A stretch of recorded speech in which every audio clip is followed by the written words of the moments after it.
लाडकी लेक योजनेचे डॉक्युमेंट्स आणि पेपर आहेत. तू म्हणाला होतास ना की तुला बघायचंय म्हणून. हो. पण यात तर सगळे फुल प्रूफ आहेत. ठीक आहे, जिथे जिथे आपण ही योजना सुरू केली होती त्या कॉलेजेसची माहिती तर मिळाली. आता स्पेशल पोलीस फोर्स लावून जिथे जिथे भ्रष्टाचार झालाय, जिथे जिथे मुलींना या योजनेचा लाभ मिळाला नाहीये ना, त्याची चौकशी व्हायला हवी. आणि जो दोषी असेल ना त्याला सोडणार नाही मी. थोड्याशा स्वार्थासाठी लोकांनी ना आपल्या योजनेचा फायदा करून घेतलाय. त्यामुळे हे सत्य बाहेर यायलाच हवं भैया. आणि हे सत्य बाहेर काढण्याची जबाबदारी तुझी आहे पृथ्वी. मी करतो भैया. त्या मुलींना या योजनेचा फायदा झालाय ना भैया.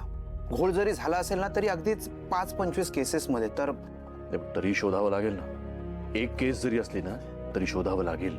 हे बघ, हे विरोधक जे काही बोलतायत ना त्याकडे लक्ष देऊ नकोस. मी सुरू केलेल्या योजनेमध्ये कोण घोटाळा करताय ना हे मला कळायलाच हवं. कारण या लोकांमुळे त्या मुलींनी माझ्यावर हल्ला करण्याचं धाडस केलं. कळतं ना तुला? होय. हे बघ, आपली माणसं कामाला लाव. सरकारी यंत्रणेची मदत घे, पण या सगळ्याच्या मुळाशी जा. या भ्रष्टाचार करणाऱ्या माणसांची, या संस्थांची नावं मला लवकरात लवकर हवीत पृथ्वी. सगळे डिटेल्स लवकरच तुझ्याकडे असतील भैया.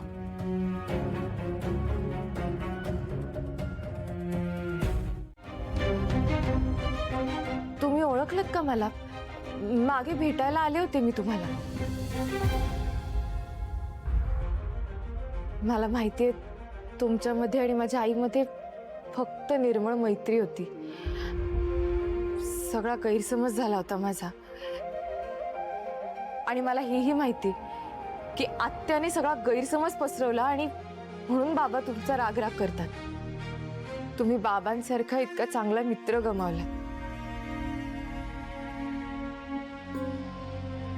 पण माहितीये का,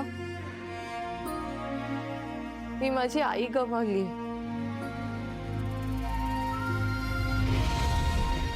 बाबांना अजूनही सत्य माहिती नाहीये, त्यामुळे ते खूप राग करतात तुमचा. पण मला ना काही दिवसांपूर्वी मला माझ्या आईचं पत्र सापडलं आणि त्यावरनं खरं काय ते अगदी अगदी स्पष्ट झालं. काका, मी तुम्हाला काका म्हटलं तर चालेल ना? मला ना तुमच्याकडनं एकच मदत हवी आहे.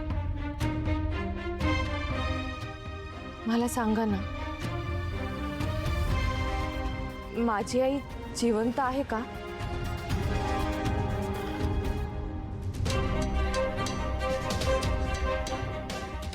सांगा ना मला. ती कशी आहे, कुठे आहे, काय माहिती तुम्हाला तिच्याबद्दल? प्लीज प्लीज, तुम्हाला जे काही माहिती असेल ना ते मला सांगा. प्लीज सांगा.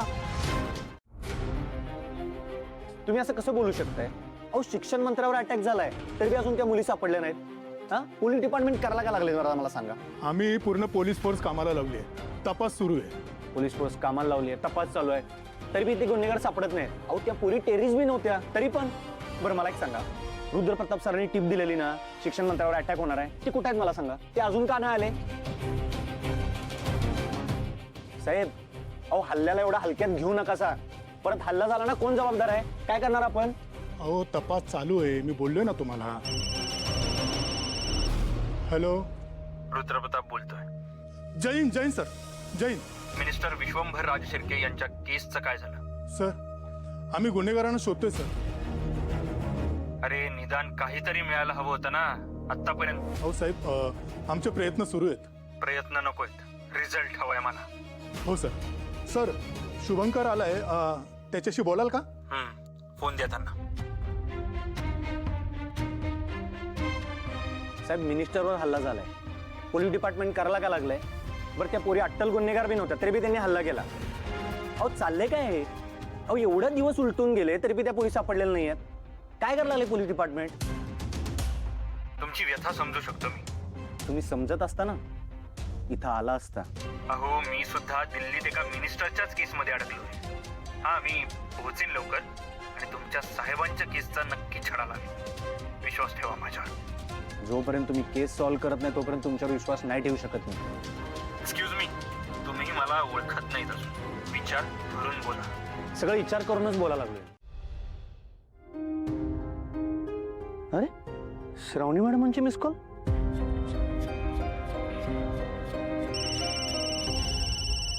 शुभू हॅलो.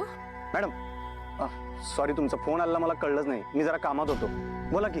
बरं ऐक, शिरीष घाणेकर सापडलेत. काय? हो, आणि मोक्षात त्यांची नीट काळजी सुद्धा घेणार आहे. आता आता लवकरच मला माझ्या आईबद्दलची सगळी माहिती शिरीष घाणेकरांकडून मिळेल. होय मॅडम, आता बघा सगळं कसं भारी होते. तुम्हाला तुमच्या आईविषयी सगळी माहिती मिळणार. मॅडम, तुम्ही लय आनंदाची बातमी दिल्या बघा. शुभू काय बोलतोयस तू? आपलं ठरलं होतं ना, तू मला मॅडम म्हणणार नाहीयेस, फक्त श्रावणी. Sorry madam. परत तेच करतोयस. सॉरी श्रावणी. बरं मला सांग, तू होतास कुठे? माझा फोन का नाही उचललास? त्या हल्ल्याची चौकशी कुठंपर्यंत आली ते विचारला आलतो, पण त्या पोरींचा अजून काय पत्ता लागाय नाही. बरं चला, मी येतो हॉस्पिटलला, थांबा तुम्ही. बरं ठीक आहे, बाबांच्या काही महत्वाच्या पॅम्पलेट्सचे प्रिंटआउट्स काढून आणायचे, सो ते मी काढून येते. तोपर्यंत तू ये इथे पटकन. बरं ठीक आहे. आणि बरं ऐक ना, येता येतात तुझ्या आईचं गुडलक लोणचं आणशील माझ्यासाठी? म्हणजे शिरीष घाणेकरांकडनं आईबद्दलची माहिती मिळवण्यासाठी गुडलक खूप महत्वाचं आहे. नक्की आणतो. ए आणि अजून एक, हा, मला एक कळत नाहीये, पोलीस अजूनही त्या मुलीला का शोधू शकलेले नाही आहेत? मला बी तेच कळत नाही, म्हणून मी इथं आलतो. आता त्याची तंबी देऊन बाहेर आलोय मी. त्यांनी सगळीकडे अलर्ट जाहीर केलाय, टोल नाका, बस स्टँड, रेल्वे स्टेशन, सगळीकडे. मला वाटत नाही त्या कोल्हापूरच्या बाहेर जातील पोरी. बरं ठीक आहे. बरं चला, भेटल्यावर बोलू, मी येतो. बाबांवर ज्या मुलीने अटॅक केला